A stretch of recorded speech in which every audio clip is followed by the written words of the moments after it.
Jadi Tech Manis pindah studio di tahun 2025 ini setelah 2 tahun kita dapatin studio yang lama ya. Dan seperti biasa kita akan bahas ruang kerjanya dan sekaligus setup meja kerja juga.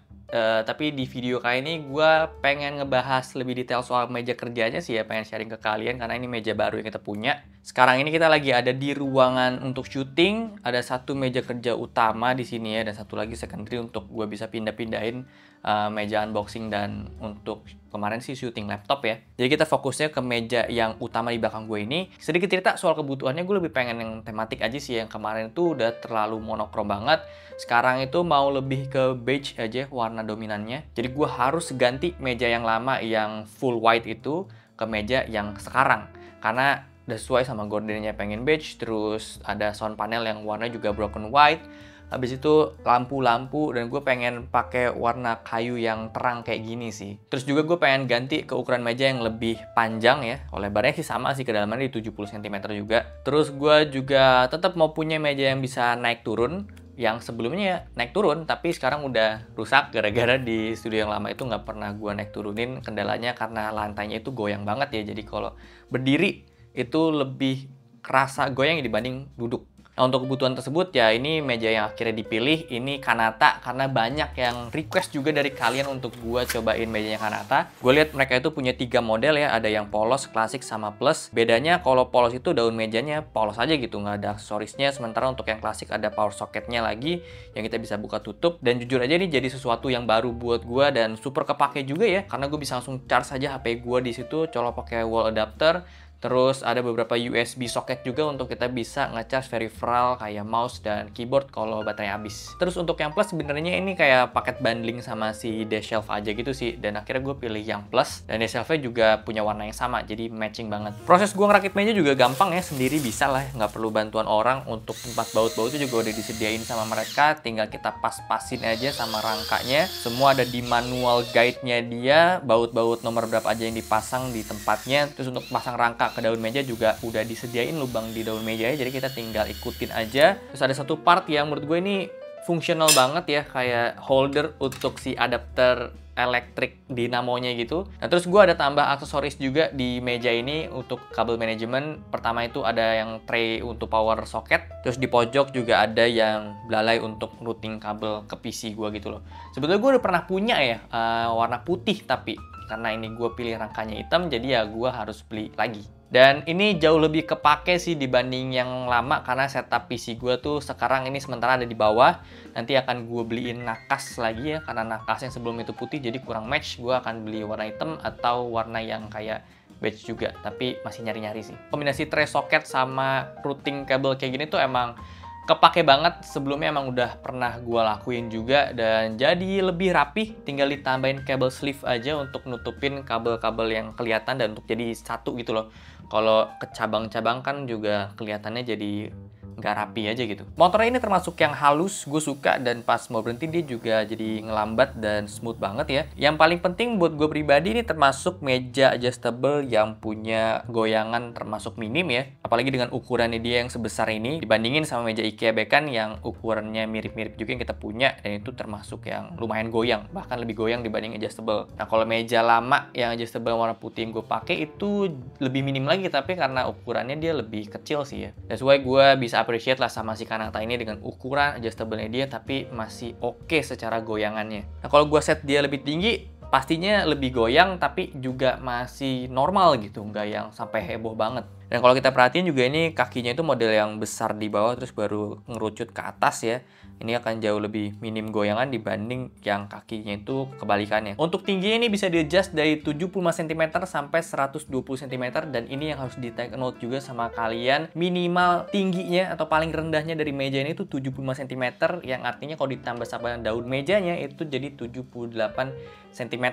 Dihitung dari paling bawah sampai permukaan si daun meja. Nah ini akan menentukan banget kursi kerja yang kalian pilih, karena dari semua kursi kerja yang udah pernah gue review, ada beberapa yang nggak bisa achieve di 75 cm bahkan ya, apalagi ke 78 gitu. Bahkan armrestnya udah bisa naik turun pun masih nggak bisa achieve di 78 gitu. Jadi kalian harus perhatiin kursi mana yang armrestnya itu bisa sejajar sama meja 78 cm. Ini sering gue bahas juga ya setiap gue review kursi.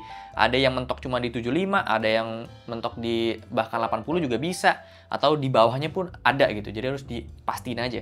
Jujur aja sih gue pribadi lebih nyaman di meja yang udah sama daun meja itu tingginya di 75 cm karena lebih aman aja gitu sama kursi kerja yang biasanya ada di pasaran. Jadi saran gue sih semoga Kanata bisa turunin lagi minimal tinggi dari rangka mejanya ini ke 72 cm. Jadi kalau sama daun meja bisa 75 cm.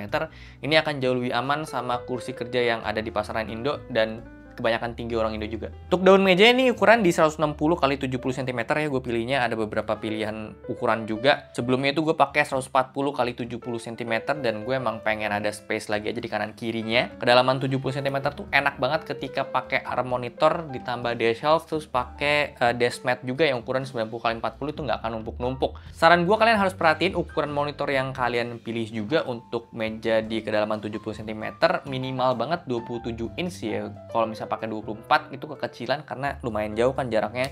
Dan sekarang gue ini pakai yang 27 inch, ini enak banget ya. Untuk material mejanya kita bisa lihat dari coakan yang tempat power socket itu. Jadi ini ada beberapa lapis. Kalau gue lihat ini ada plywoodnya, ada MDF yang hardwood juga. Terus di luarnya itu dilaminate pakai HPL. Gue udah pakai sebulan, ini juga so far aman, nggak ada bending. Gue udah coba untuk taruh minuman dingin juga. Kalau HPL kayak gini gue jauh lebih pede dibanding yang solid wood.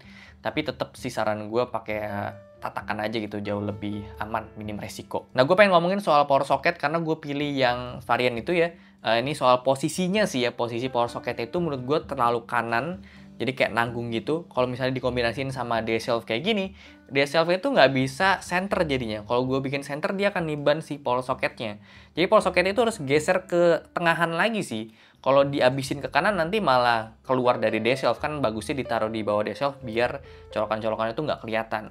Jadi saran gue untuk Kanata di meja ukuran 160 x 70 cm ini, power socketnya diketengahin lagi biar si desk shelf itu bisa di tengah banget. Beruntungnya di sisi kiri meja ini emang gue pengen tambahin storage kayak gini sih, pakai backboard. Jadi walaupun nggak center pun ya nggak apa-apa, space kirinya itu emang udah dikhususin untuk storage. Jadi emang gue pakainya itu nggak full 160 cm. Nah sebelumnya ini gue coba pakai desk shelf gue yang lainnya yang bisa di-adjust kakinya itu mau di posisi mana ya. Sebenarnya itu nggak ada masalah.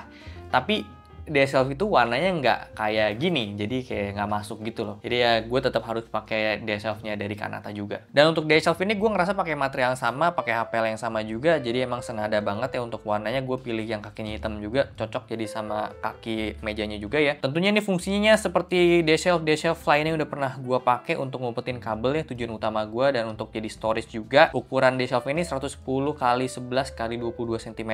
Tinggi dari ruang utama dari si desk shelf ini tuh masih bisa untuk taruh sound card ya. Gue juga bahkan taruh mouse yang ada dockingnya pun tetap masih muat karena ini lumayan jaraknya. Sementara untuk yang di tray ini masih bisa untuk taruh satu mouse, dompet, HP ini masih bisa. Terus di bawah juga ini masih ada gap kecil, gue taruh kertas untuk coret-coret. Dan untuk desainnya ini terlalu boxy, gue ngerasanya dibikin ada chamfernya gitu akan lebih nice ya. Jadi itu dia untuk meja kerja gue sesuai sama request kalian, pakai dari Kanata dan udah gue lakuin juga. Overall sih gue enjoy pakainya secara ukuran, terus materialnya juga oke. Cuma ada beberapa catatan yang tadi gue udah sampein aja. Terus kemarin gue juga ada nyobain satu light bar juga dari mereka juga ya, dari Kanata juga. Sebenarnya ini light bar yang mirip banget sama yang sebelumnya udah gue punya. Sebetulnya gue butuh untuk di setup gue yang lain sih ya, karena di sini tuh udah banyak lampu. Jadi udah cukup, gue nggak perlu pakai si light bar lagi. Light bar itu kan kepake banget kalau misalnya kalian mejanya itu minim space, terus ruangannya juga nggak ada tempat untuk naruh lampu lagi. Light bar itu udah jadi solusi yang paling oke banget untuk kalian kerja malam-malam. Fiturnya ini familiar banget buat gue juga. Dia bisa 3 warna diatur, ada cool, ada warm, sama natural. Kita bisa adjust juga brightness-nya, dan dia ada 2 posisi lampu yang depan sama belakang, dan belakang juga sama pengaturannya bisa diatur warna sama kecerahan juga. Dan kontrol kita bisa pakai remote ini aja, jadi nggak perlu touch si light bar-nya. Secara harga jujur si Kanata ini termasuk yang oke banget sih ya, dengan ukuran meja sebesar ini dan adjustable dengan material yang solid juga. Dapat 3,450 ya harganya. Kalau misalnya mau paket yang sama si desk shelf itu tinggal nambah jadi 3,7, jadi sekitar 300 ribuan. Kalau misalnya kalian tambah yang bundling, tapi kalau misalnya kalian beli satuan ya jadinya nambah 360 ribu lagi. Jadi si desk shelf-nya itu sendiri harga itu segitu. Terus ditambah 2 aksesoris kabel itu nggak nyampe 400 ribu. Jadi ya bisa total-total tuh sekitar 4 jutaan lah, udah lengkap. Dan tentu gue akan update kondisi meja ini ke depannya gimana, karena pasti ada video soal membahas ruangan dan setup kerja juga secara keseluruhan barang-barangnya. Oh iya, satu hal sih, gue lupa nyampein kalau meja ini tuh kuat sampai 100 kilo ya, berat yang tampung di atas, tapi itu distribusinya harus ngerata juga. Jadi kayak gitu untuk update singkat meja kerja yang baru di studio yang baru juga. Kita ketemu nanti di video soal setup lainnya ya, akan banyak yang harus dibahas juga. Segitu aja untuk video kali ini. Thank you banget udah nonton. Kalau suka boleh like, share, dan subscribe. Gue sampai jumpa di video selanjutnya. Terima kasih.